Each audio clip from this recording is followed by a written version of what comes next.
Hola, entrando en materia, abordaremos la sentencia 345 de 2017 sobre el régimen sancionatorio de actos jurídicos civiles y mercantiles celebrados bajo el vicio de la fuerza,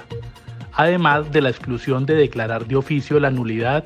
en casos de fuerza como vicio del consentimiento. En el actual estadio, en particular, los querellantes presentan demanda de inconstitucionalidad contra los artículos 1741 y 1743 del Código Civil y el artículo 900 del Código de Comercio, que dice que será prescriptible el negocio jurídico celebrado por personas relativamente incapaz y el que haya sido consentido por error de fuerza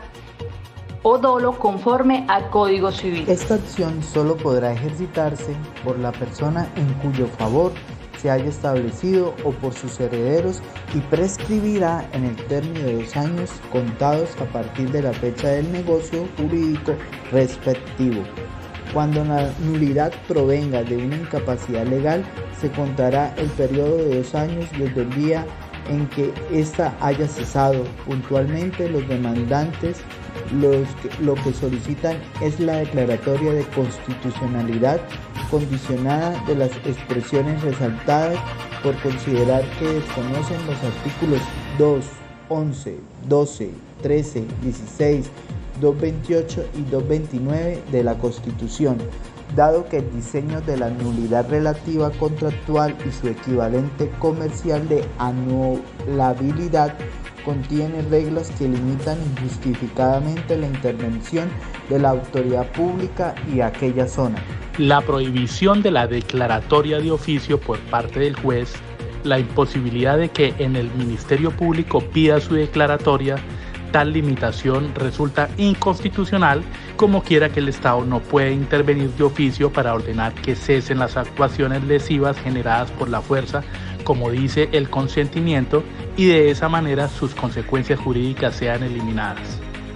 En su artículo 1743 del Código Civil, no puede ser declarada por el juez sino a pedimento de parte, ni puede pedirse su declaración por el Ministerio Público, es solo interés de la ley, ni puede alegarse sino por aquellos en cuyo beneficio la han establecido las leyes o por sus herederos o cesionarios, y puede sanearse por el lazo o por la ratificación de las partes.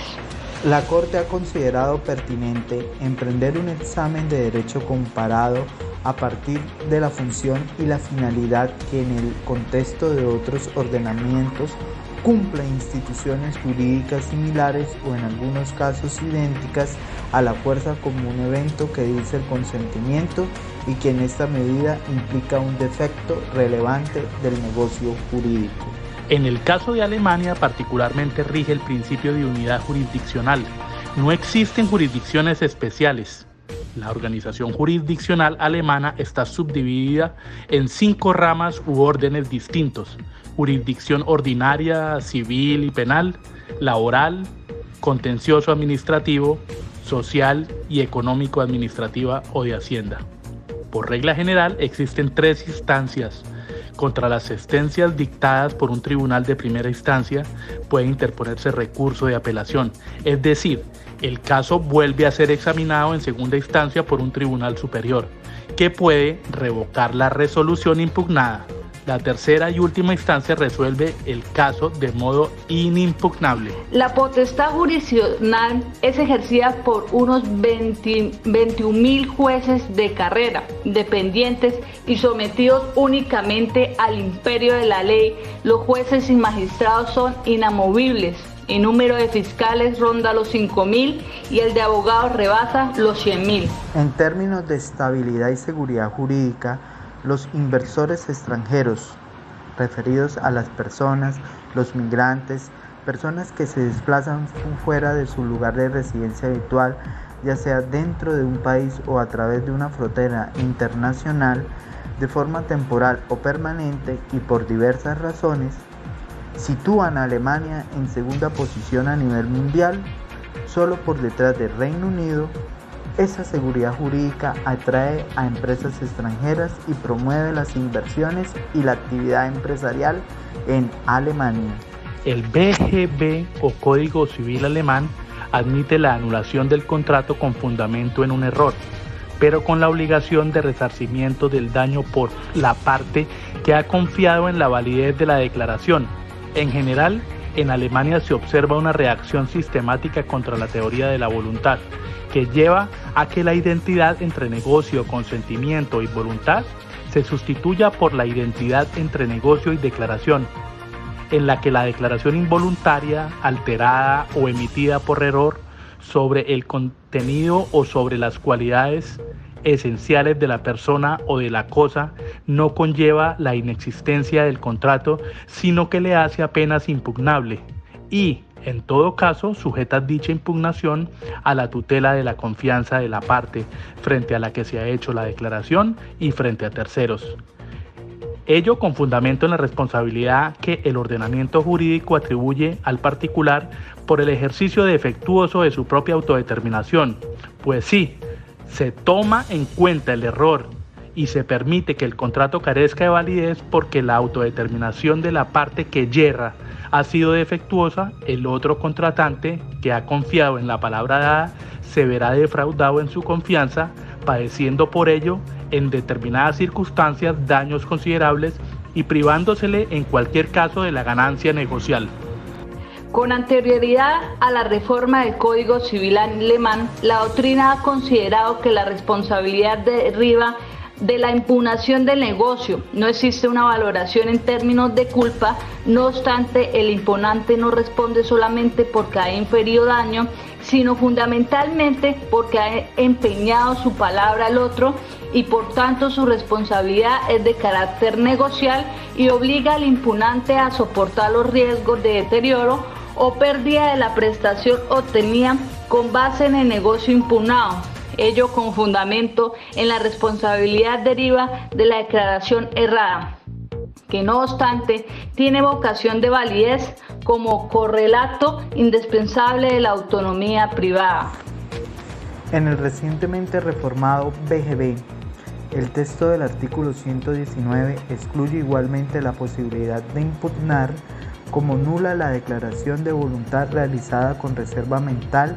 con base en el hecho de que el declarante en verdad no quiere aquello que ha declarado, salvo que el destinatario de la declaración esté al tanto de tal reserva. A su vez, dicho código admite la impugnación por error en el caso en que el emisor no hubiera verdaderamente conocido el real estado de las cosas, lo cual habría impedido una razonable valoración de la conveniencia del negocio. Pero en todo caso debe resaltarse que el artículo 122, en consonancia con las exigencias de la buena fe, expresa que el declarante que impugna una declaración emitida en tal circunstancia es obligado al resarcimiento del daño que el destinatario o terceros hayan sufrido por haber confiado en la validez de la declaración, salvo si quien sufre el daño conocía la causa de la nulidad o de la